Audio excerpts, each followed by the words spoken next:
2025 സമാധാനത്തിനുള്ള Nobel സമ്മാനം Venezuelan പ്രതിപക്ഷ നേതാവ് മരിയ കൊറീന മച്ചാഡോയ്ക്കാണ് ലഭിച്ചത്.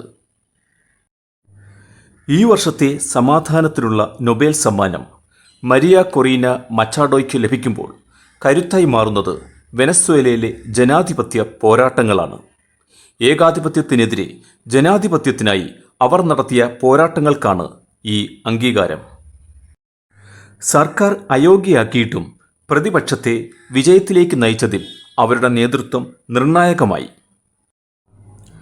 വെനസ്വേലയിൽ ജനാധിപത്യപരമായ അവകാശങ്ങൾ പ്രോത്സാഹിപ്പിക്കുന്നതിനും ഏകാധിപത്യത്തിൽ നിന്ന് ജനാധിപത്യത്തിലേക്കുള്ള സമാധാനപരമായ പരിവർത്തനത്തിനായി നിലകൊണ്ടതിനുമാണ് വെനസ്വേലൻ പ്രതിപക്ഷ നേതാവ് മരിയ കൊറീന മച്ചാഡോയ്ക്ക് 2025 സമാധാനത്തിനുള്ള നൊബേൽ സമ്മാനം ലഭിച്ചത്. വെനസ്വേലൻ പ്രതിപക്ഷത്തെ ഒന്നിപ്പിക്കുന്ന ഒരു ശക്തിയായി നോർവീജിയൻ നൊബേൽ കമ്മിറ്റി മച്ചാഡോയെ വിലയിരുത്തി.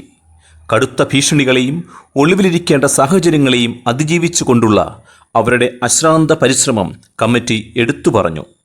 ജനങ്ങളെ അടിച്ചമർത്തുന്ന ഭരണകൂടങ്ങൾക്കെതിരെ സ്വാതന്ത്ര്യത്തിനായി നിലകൊള്ളുന്ന വ്യക്തികളെ അംഗീകരിക്കേണ്ടതിൻ്റെ പ്രാധാന്യം കമ്മിറ്റി ചെയർമാൻ ജോർഗൻ വാറ്റ്നെ ഫ്രാഗ്നസ് പ്രത്യേകം സൂചിപ്പിച്ചു. 1967 ഒക്ടോബർ 7 കാരാക്കസിലാണ് മരിയ കൊറീന മച്ചാഡോ ജനിച്ചത്. ആൻഡ്രസ് ബെല്ലോ കാത്തലിക് യൂണിവേഴ്സിറ്റിയിൽ നിന്ന് ഇൻഡസ്ട്രിയൽ എഞ്ചിനീയറിംഗിൽ ബിരുദവും ഫിനാൻസിൽ മാസ്റ്റർ ബിരുദവും അവർ നേടിയിട്ടുണ്ട്. ജനാധിപത്യപരമായ അവകാശങ്ങൾ പ്രോത്സാഹിപ്പിക്കുക, തെരഞ്ഞെടുപ്പ് നിരീക്ഷണം നടത്തുക എന്നീ ലക്ഷ്യങ്ങളോടെ 2002 സുമതേ എന്ന സംഘടന സ്ഥാപിച്ചുകൊണ്ടാണ് മച്ചാഡോ തൻ്റെ രാഷ്ട്രീയ യാത്ര ആരംഭിച്ചത്. പിന്നീട് 2013 അവർ സ്ഥാപിച്ച ലിബറൽ രാഷ്ട്രീയ പാർട്ടിയായ വെൻറ്റെ വെനസ്വേലയുടെ ദേശീയ കോഓർഡിനേറ്ററായി മാറി. ഹ്യൂഗോ ഷാവേസ്, നിക്കോളാസ് മഡുറോ ഭരണകൂടങ്ങളുടെ ശക്തമായ വിമർശകയായി അവർ പ്രവർത്തിച്ചു. 2011 ദേശീയ അസംബ്ലിയിലേക്ക് തിരഞ്ഞെടുക്കപ്പെട്ട മച്ചാഡോ സർക്കാർ അതിക്രമങ്ങൾക്കെതിരായ ശക്തമായ നിലപാടുകൾ വഴിയും അഴിമതികൾ തുറന്നുകാട്ടാനുള്ള ശ്രമങ്ങളിലൂടെയും ശ്രദ്ധേയയായി.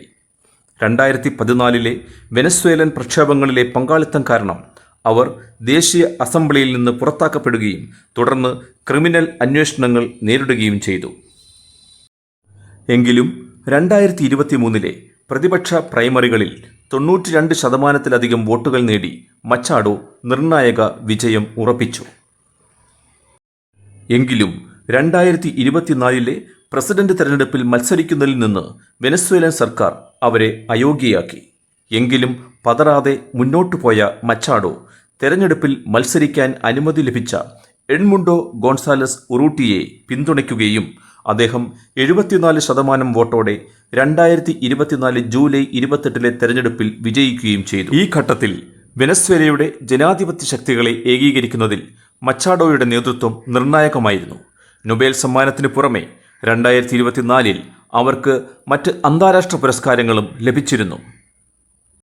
2025 നൊബേൽ സമാധാന പുരസ്കാര പ്രഖ്യാപനത്തിന് മുന്നോടിയായി US പ്രസിഡന്റ് ഡൊണാൾഡ് ട്രംപ് തൻ്റെ വിവിധ അന്താരാഷ്ട്ര സമാധാനപരമായ ഇടപെടലുകൾ ചൂണ്ടിക്കാട്ടി സജീവമായി പ്രചാരണം നടത്തിയിരുന്നത് നാം കണ്ടതാണ്. Israel Hamas, Armenia Azerbaijan, India Pakistan, Serbia Kosovo, DR Congo Rwanda, Egypt Ethiopia തുടങ്ങിയ രാജ്യങ്ങൾക്കിടയിലെ സംഘർഷങ്ങളിൽ മധ്യസ്ഥത വഹിച്ചത് താനാണെന്ന് അദ്ദേഹം അവകാശപ്പെട്ടു. ട്രംപിൻ്റെ നയതന്ത്ര ശ്രമങ്ങൾക്ക് ഇസ്രായേൽ പ്രധാനമന്ത്രി ബെഞ്ചമിൻ നെതന്യാഹു അടക്കമുള്ള പ്രമുഖർ പിന്തുണ അറിയിച്ചിട്ടും നൊബേൽ കമ്മിറ്റി പുരസ്കാരം മരിയ കൊറീന മച്ചാഡോയ്ക്ക് നൽകുകയായിരുന്നു. അതായിരുന്നു ശരിയായ തീരുമാനവും. Come on TV. Please subscribe to this channel for more facts and news.